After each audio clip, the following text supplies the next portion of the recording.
तो पहला जो समाचार है, शुरू करने के पहले मैं थोड़ा सा आपको बैकग्राउंड दे देता हूं। जैसे कि आपको पता ही है, कलकत्ता में जब से फीमेल डॉक्टर के साथ में वो हॉरिबल रेप एंड मर्डर का इंसिडेंट हुआ है, उसके बाद से महिला सुरक्षा का जो मुद्दा है वर्क प्लेसेस पर, वो काफी ज्यादा हाईलाइट हो गया है और उसके ऊपर काफी चर्चा हो रही है। केंद्र सरकार और काफी सारी स्टेट गवर्नमेंट्स भी इसके बाद से एक्शन में आ गई हैं। तो ये जो जब से महिला सुरक्षा का मुद्दा निकल कर आया है वर्क प्लेसेस पर, उसी से जुड़ा हुआ एक और टॉपिक काफी न्यूज में बना हुआ है, वो है सेक्सुअल हरासमेंट का। फीमेल इसका जो सेक्सुअल हरासमेंट वर्क प्लेसेस पर होता है, ये भी काफी ज्यादा चर्चा में है और इसके ऊपर भी काफी डिबेट एंड डिस्कशन हो रहा है। तो क्योंकि महिला सुरक्षा हो गया या फिर महिलाओं का जो हरासमेंट होता है, ये सारे मुद्दे आपस में इंटरलिंक्ड हैं, तो काफी हाई चांसेस हैं यूपीएससी 2024 के मेंस में, 2025 के मेंस में, या फिर जो दूसरी स्टेट पीएससी के एग्जामिनेशन है उनके मेंस में भी इसमें कुछ ना कुछ आपसे लिखने के लिए जरूर आएगा। नहीं भी आए तो इंटरव्यू में इसके ऊपर आपसे सवाल पूछे जा सकते हैं, तो वहां पर ये न्यूज आपके काम आ सकती है। इसका आप रेफरेंस दे सकते हैं, इसको एक एग्जाम्पल के तौर पर कोट कर सकते हैं, और ये एक अच्छा एग्जाम्पल जो है निकल कर आएगा। आप जब महिलाओं के साथ में होने वाले हरासमेंट या फिर एक तरीके का डिस्क्रिमिनेशन जो किया जाता है, उनकी सेफ्टी को लेकर जो काफी इश्यूज वगैरह बन गए, उस पर जब आप लिखेंगे तो आप इसको एक एग्जाम्पल के तौर पर कोट कर सकते हैं इस न्यूज को, एंड ये कहीं ना कहीं आपको 1-2 मार्क्स एक्स्ट्रा फैच करवाने में हेल्प करेगी। तो इस पॉइंट ऑफ व्यू से मेंस के मेंस में, और मेंस में भी जो पर्टिकुलर आपका टॉपिक है वुमेन सेफ्टी का, उससे रिलेटेड ये न्यूज अपने बहुत काम की है। इस एस्पेक्ट से अपने को ये न्यूज पढ़नी है। अब समाचार ये है कि तेलुगु फिल्म इंडस्ट्री की जो महिलाएं हैं, उन्होंने 2022 में एक सेक्सुअल हरासमेंट के ऊपर एक रिपोर्ट तेलंगाना सरकार को सबमिट की गई थी। तेलुगु फिल्म इंडस्ट्री में महिलाओं के साथ में सेक्सुअल हरासमेंट होता है या नहीं होता है, अगर होता है तो किस एक्सटेंट तक ये प्रैक्टिस प्रिवेलिंग है, कौन कौन से ऐसे लोग हैं जिनके ऊपर ये एक्यूजेशंस लगे हैं, कौन ऐसे लोग हैं जो रिपीटेड ऑफेंडर्स के तौर पर निकल कर आए, इन सारी चीजों को स्टडी कर एक डिटेल रिपोर्ट बनाई गई थी और तेलंगाना सरकार को 2022 में सबमिट की गई थी। वो रिपोर्ट अब तक पब्लिक नहीं की गई है, तो उसके चलते अब तेलुगु फिल्म इंडस्ट्री की काफी सारी प्रोमिनेंट वुमेन आर्टिस्ट जो हैं, चाहे उसमें एक्टर्स हों, चाहे उसमें प्रोड्यूसर्स हों, चाहे डायरेक्टर्स हों, वो निकल कर आई हैं सामने और उन्होंने डिमांड करी है कि भाई ये जो रिपोर्ट 2022 में सबमिट की गई थी तेलंगाना सरकार को, इनको इसे पब्लिक करना चाहिए। अब क्वेश्चन उठता है कि 2022 में ये रिपोर्ट सबमिट हुई थी, अब जाके 2024 में ये महिला आर्टिस्ट क्यों निकल कर आ रही हैं और इस रिपोर्ट को बाहर लाने की या पब्लिक में लाने की डिमांड क्यों कर रही हैं? उसकी वजह है, कुछ दिनों पहले जस्टिस हेमा कमेटी की एक रिपोर्ट आई थी। जस्टिस हेमा कमेटी के नाम से एक रिपोर्ट सबमिट की गई थी केरला सरकार को। उसमें यह बताया गया था कि भाई मलयालम फिल्म इंडस्ट्री में सेक्सुअल हरासमेंट या महिलाओं का जो यौन उत्पीड़न है वो बहुत ज्यादा प्रिवेलेंट है, एंड काफी बड़े लेवल पर यह प्रैक्टिस हो रही है। काफी नामी गिरामी स्टार्स और बड़े बड़े प्रोड्यूसर्स या डायरेक्टर्स इसमें शामिल हैं। नाम तो ऑब्वियस सी बात है, किसी का पब्लिक नहीं किया गया, मगर काफी सारे लोग जो है इसमें शामिल हैं और ये बहुत कॉमन प्रैक्टिस है। अब जब ये खबर निकल कर आई तो फिर पूरे के पूरे मलयालम फिल्म इंडस्ट्री में एकदम तहलका समझ गया, एंड उसके बाद फिर केरला की जो सरकार थी उन्होंने एक कमेटी भी बनाई है इसके लिए, जो इस पे पूरा इन्वेस्टिगेशन वगैरह कर रही है, सारी चीजें हो रही हैं। तो जब से ये रिपोर्ट निकल कर आई है, जब से जस्टिस हेमा कमेटी की रिपोर्ट आई है और इसने जैसे मलयालम फिल्म इंडस्ट्री को हिलाकर रख दिया है, तो उसके बाद में इन महिलाओं को थोड़ी हिम्मत मिली है और इन्होंने भी फिर एग्जैक्टली यही डिमांड करी है। काफी सारी लीडिंग आपकी वुमेन एक्टर्स हैं, प्रोड्यूसर्स हैं, डायरेक्टर्स हैं तेलुगु फिल्म इंडस्ट्री की, उन्होंने ये डिमांड करी है तेलंगाना सरकार से कि एग्जैक्टली इसी तरीके की एक रिपोर्ट 2 साल पहले 2022 में आपके पास भी सबमिट की गई थी। उसमें भी यही विषय था कि भाई तेलुगु फिल्म इंडस्ट्री में सेक्सुअल हरासमेंट होता है या नहीं होता, होता है तो फिर कितना प्रिवेलेंट है, कौन वो बड़े नाम हैं, कौन सी वो बिग फिशेस हैं जो इसमें शामिल हैं, ये सारी चीजें डिटेल में बताते हुए एक रिपोर्ट आपके पास भी सबमिट की गई थी, आपने उसे रिलीज ही नहीं किया है। और अब ये जो केस यहाँ पर मलयालम फिल्म इंडस्ट्री में हुआ है, उसके बाद इनको हिम्मत मिली है, तो फिर फाइनली ये लोग अब ये डिमांड कर रही हैं कि इस रिपोर्ट को आप भी रिलीज करिए और फिर आगे जो भी कार्रवाई बनती है उसके बाद में करिए। जिन भी लोगों का नाम निकल कर आ रहा है एंड जो भी लोग इसमें शामिल है, फिर उन सबके खिलाफ जो भी बनता है वो फिर आपने करना चाहिए, इनका ये कहना है।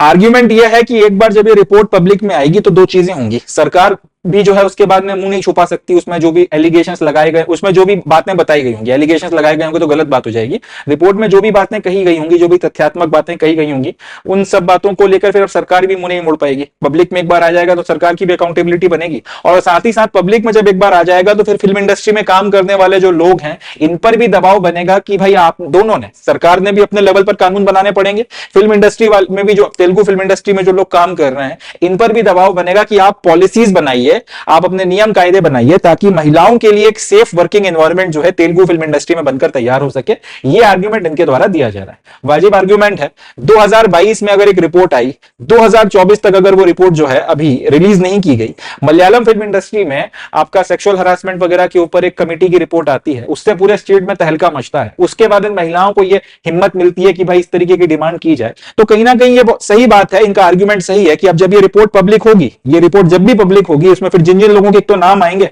उनके खिलाफ कम से कम इन्वेस्टिगेशन हो सकेगा। ऐसे कोई इंडिविजुअल उन बड़े नामों के खिलाफ अगर कोई कार्रवाई कर दे तो, या कोई एलिगेशन लगा दे, तो एक तो कोई कार्रवाई नहीं होती, प्लस उसका करियर खत्म होने के चांसेस, जिसने भी इस तरीके के एलिगेशन लगाए वो काफी बड़े लेवल वो बच जाता है, काफी बड़े लेवल पर ये हाई प्रोबेबिलिटी रहती है कि अब इसका करियर खत्म है। तो एक तो इस चीज से बचा जा सकता है। दूसरा यह है कि फिर सरकार और इंडस्ट्री दोनों को जो है अल्टीमेटली नियम कानून सख्त करना पड़ेंगे, अपने कंडक्ट में, अपने बिहेवियर में आपने चेंजेस करना पड़ेंगे, परिवर्तन करना पड़ेंगे, और इसी तरीके से जो है महिलाओं की सुरक्षा एंड उनकी डिग्निटी जो है उसका ध्यान रखा जा सकेगा। सेफ्टी भी जो है उससे रिलेटेड भी नियम कानून बनाए जाएंगे, और सेक्सुअल हरासमेंट ना हो सके, किसी तरीके का कोई यौन उत्पीड़न ना हो सके, इसका भी फिर जो है यहां से ध्यान रखा जा सकता है। अब ये जो रिपोर्ट है 2022 में जो सबमिट हुई थी, ये बनाई क्यों गई थी, थोड़ा सा हम लोग ये देख लेते हैं, तो आपको बैकग्राउंड भी समझ में आ जाएगा कि खेल चल क्या रहा है। तो बैक स्टोरी यह है, 2018 में एक एक्ट्रेस है जिनका नाम है श्री रेड्डी। श्री रेड्डी ने उस टाइम पीरियड पे मीटू मूवमेंट चल रहा था, उसमें मीटू मूवमेंट में उन्होंने कुछ बड़े लोगों के खिलाफ सेक्सुअल हरासमेंट के एलिगेशंस लगाए थे। अब जब ये सेक्सुअल हरासमेंट या एलिगेशन लगाए और काफी सारी चीजें हुई, तो फाइनली तेलुगु फिल्म इंडस्ट्री में सेक्सुअल हरासमेंट कितना प्रीवेलेंट है, कितना प्रीवेलेंट नहीं है, इन सारी बातों को लेकर एक स्टडी की गई थी। अब ये रिपोर्ट जो है 2022 में सबमिट हो गई, मगर जैसा कि अभी मैंने बताया आपको कि सरकार ने इसको पब्लिक नहीं किया। एंड इसके बाद में एक इंटरेस्टिंग बात होती है कि श्री रेड्डी जो थी, इनको शेम किया गया पब्लिकली, इनको बोला गया कि ये तो भाई हैबिचुअली ऐसी हैं, ये तो हर किसी पे आरोप लगा देती हैं वगैरह वगैरह, और इनको जो है बदनाम करने के बाद में, इनको शेम करने के बाद में मूवी आर्टिस्ट एसोसिएशन ने बैन कर दिया कि अब इनको हम तेलुगु फिल्म इंडस्ट्री में काम ही नहीं देंगे। तो जिस महिला ने ये एलिगेशंस लगाए थे, अब यहां पे साफ साफ समझ में आ रहा है कि कोई बड़ी मछली जो है शामिल है जिसका तेलुगु फिल्म इंडस्ट्री के ऊपर प्रभाव है। उसने उठा के उस एक्ट्रेस को आपका जो फिल्म इंडस्ट्री है उसी से बैन करवा दिया कि अब तुम काम कर लो यहां पर, तुमने भाई एलिगेशंस कैसे लगा दिए। तो ये कहीं ना कहीं बताता है कि महिलाओं की स्थिति बहुत दयनीय है, और बहुत ज्यादातर महिलाएं इसीलिए डरती हैं, इसीलिए आवाज नहीं उठाती कि भाई उनका करियर ही खत्म हो जाएगा। लोग इतने पावरफुल हैं कि फिर वो उनके खिलाफ जिस तरीके के रिवेंज में काम करेंगे, उससे उन महिलाओं का फिर को काम मिलना बंद हो जाएगा। जैसे यहाँ पे श्री रेड्डी को बैन करवा दिया गया, वैसे किसी और के साथ में भी किया जा सकता है। तो इन सारी बातों के चलते ये काफी महिलाएं जो है वो निकल कर बाहर नहीं आती, मगर जब से जस्टिस हेमा कमेटी की रिपोर्ट आई है उसके बाद में जो हिम्मत इनको मिली है, उसके चलते जब से बाहर आई हैं, तो फिर ये डिमांड अब जोर पकड़ रही है, और आज नहीं तो कल तेलंगाना की सरकार को ये रिपोर्ट पब्लिक करना पड़ेगी। और कहीं ना कहीं यहां से एक रास्ता भी खुलता है जिससे कि एक सेफर इन्वायरमेंट इस पूरी की पूरी फिल्म इंडस्ट्री में क्रिएट किया जा सकता है। एंड मेरे हिसाब से इस तरीके की स्टडीज दूसरी फिल्म इंडस्ट्रीज में भी होनी चाहिए, टेलीविजन इंडस्ट्री में भी होनी चाहिए। लगभग हर एक जो इंडस्ट्री है जिसमें महिलाओं का वाइड स्प्रेड पार्टिसिपेशन है, हर जगह पर इस तरीके की स्टडीज वगैरह कर female safety as well as female sexual harassment ना हो सके, इसके रिस्पेक्ट में जो भी कानून बनाए जा सकते हैं, जो भी रूल्स एंड रेगुलेशंस बनाए जा सकते हैं, वो फ्रेम किए जाने चाहिए। तो ये तो अपनी पूरी न्यूज हो गई। अब इसमें से क्वेश्चंस कैसे कैसे आ सकते हैं या किस तरीके के बन सकते हैं। एक क्वेश्चन यहां से एमसीक्यू क्रिएट होता है, जस्टिस हेमा कमेटी की रिपोर्ट ये जो निकल कर आई है, मैंने इसके पहले भी कुछ करंट अफेयर्स में कवर किया है, जो पहली बार मेरा लेक्चर देख रहा है उनके लिए बता रहा हूं। यहां से एक एमसीक्यू तो यही बन सकता है कि जस्टिस हेमा कमेटी की रिपोर्ट जो है वो किससे रिलेटेड है, किस स्टेट से रिलेटेड है या फिर किस चीज से रिलेटेड है। तो जवाब हो जाएगा केरला से रिलेटेड है,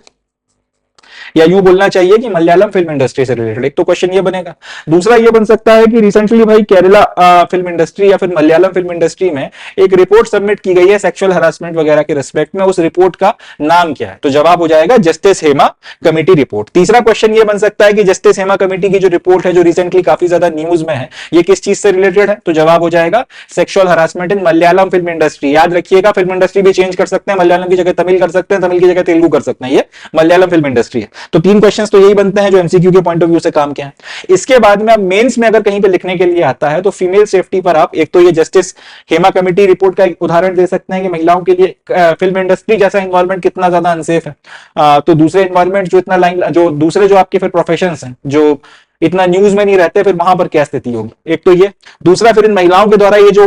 ये आपका तेलुगु फिल्म इंडस्ट्री की जो एक्ट्रेस हैं, इनके द्वारा ये जो डिमांड उठाई गई है, इसको भी आप कोट कर सकते हैं। और तीसरा, श्री रेड्डी का एग्जाम्पल आप कोट कर सकते हैं कि श्री रेड्डी ने 2018 में ये एलिगेशन लगाया था, उसके बाद में रिपोर्ट बनाई गई, सबमिट हो गई, तो एक तो रिपोर्ट बाहर नहीं आई, दूसरा इस एक्ट्रेस को ही उठाकर बैन कर दिया गया आपका फिल्म इंडस्ट्री से, और अब इनको वहां पे काम वगैरह नहीं मिल रहा है। तो इस तरीके की चीजें जो है बताती हैं कि क्यों महिलाएं फिर डरती हैं, क्यों बाहर निकल कर नहीं आती, एंड क्यों फिर इसके चलते उनका जो है एक कंसिस्टेंट या फिर एक परसिस्टेंट जो है हरासमेंट होता रहता है। तो इन सब चीजों को रोकने के लिए जो है आपने काम करने की जरूरत है, और इन सब चीजों को ध्यान में रखते हुए सख्त कानून बनाए जाने चाहिए। इस तरीके से आप कोट कर सकते हैं, ये एग्जाम्पल वहां पर आप दे सकते हैं, और एक अच्छा आंसर आपका बनकर तैयार हो जाएगा। तो ये अपनी पहली न्यूज हो गई। अब नेक्स्ट न्यूज की तरफ में बढ़ते हैं, देखते हैं सर।